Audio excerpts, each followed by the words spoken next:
Shoutout sa mga solid nating mga tagapanood lagi na sila or gaya nila Eduardo Monsales, Jomari Abubakar, Romeo Conchada, Juliet Digo, RG Labutong. Naku po, yari, ilang Hinebra players naman ngayon sa ligang labas. Ayun nga, ang isa sa matitinding inaabang report din ngayon. At etong posibleng player ng Hinebra na maaaring matrade na dahil sa puputulin muna natin. Pero yan nga ang ating mga tatalakayin.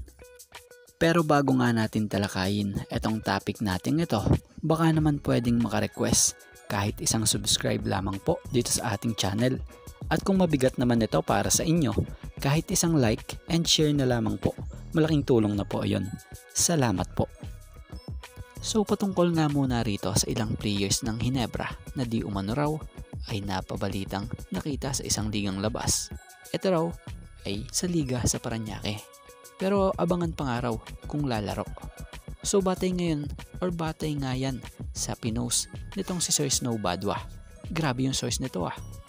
Ayon nga sa post nito, I was informed that some Hinebra players might show up at a league in Parañaque.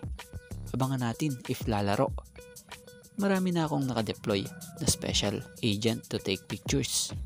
So yari kayo mga PBA players kay Sir Snow. So matatandaan namang una na nga pong naging matunog na nabalitaan na naglaro sa ligang labas na wala ngang go signal sa kanyang mother team sa PBA. So una na nga dyan, etong naispata na etong si Mactalio. At bukod dyan, may sumunod naman. Ito namang Phoenix player naman na si Chris Lalata. At ngayon, kung ito'y maglalaro nga raw, yari rin itong ilang Hinebra players na napapabalitang nakikita sa isang league sa Parañaque. So sa ngayon wala namang sinabing naglaro na. Pero if maglaro nga raw ito nang walang pahintulot sa mother team nila sa PBA, yari rin ito sila. So nililinaw natin wala nga pong pangalan pang binanggit at wala pa ring larawan namang inilalabas at nakuhanan batay rito sa report nitong si Sir Snow. So para naman sa opinion pa natin patungkol pa rin dito, huwag na silang maglaro sa ligang labas dahil makakasama lang ito sa kanila, sa karir nila. Dahil may mga pinirmahan kasi silang kontrata sa mga mother team nila dito sa PBA, diba? So kung may next update patungkol dito, abangan nyo. At mapunta naman tayo rito sa isang player ng Hinebra na posibleng matrade kung patuloy na mas bababa pa rin ang performance niya at di niya maabot yung expectation sa kanya. So si Pesumal, kilala naman natin itong sharpshooter sa liga noon pa dito sa PBA. Yan nga yung player na di mo pwedeng iwanan or di ka pwedeng malingat dyan kundi titirahan ka ng sure ball niyan. Pero ngayon, nasa Hinebra siya, marami kahit mga fans ang nakukulangan sa performance niya. So yung expectation sa kanya parang di rin niya naaabot. So kung patuloy na mabababa or mapapababa ang performance ni Von, baka maging trade asset na lang rin itong team pagdating ng panahon. Dahil kilala naman natin ang Hinebra. Pag nakakita yan ng mas babagay sa kanilang sistema, ay yari talagang mati-trade ka kung hindi ka nagpapakaayos sa iyong mga laro.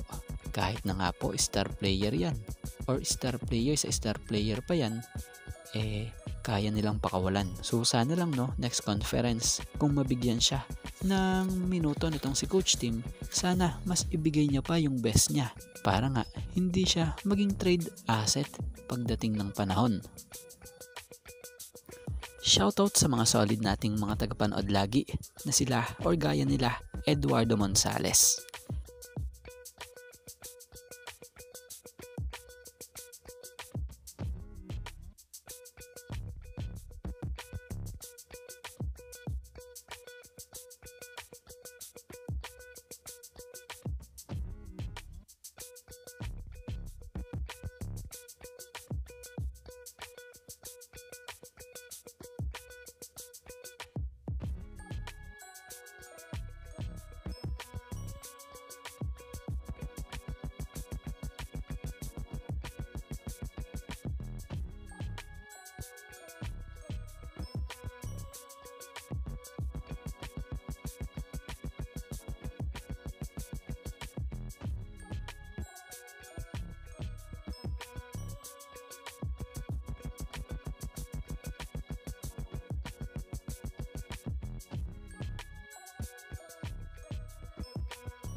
Jomari Abubakar.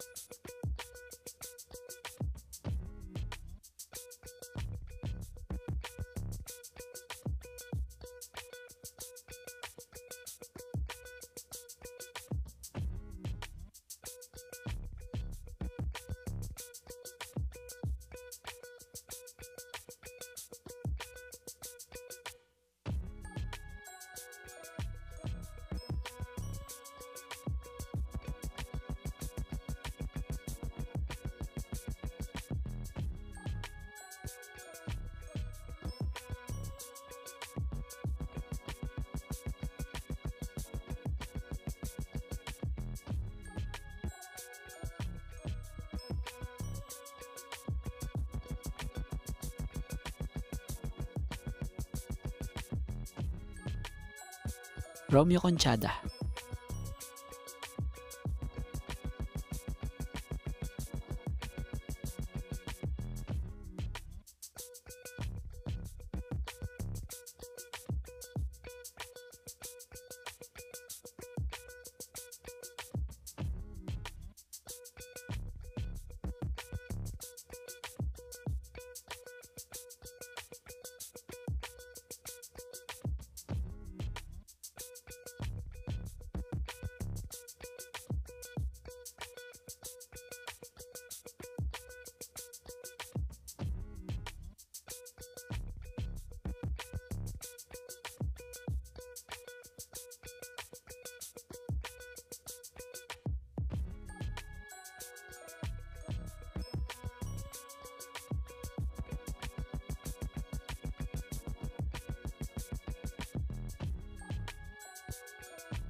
Juliet Digo.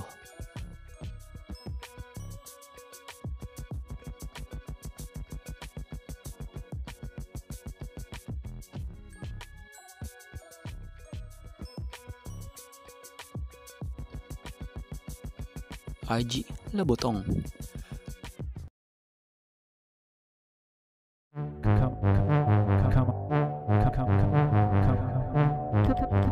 Come on.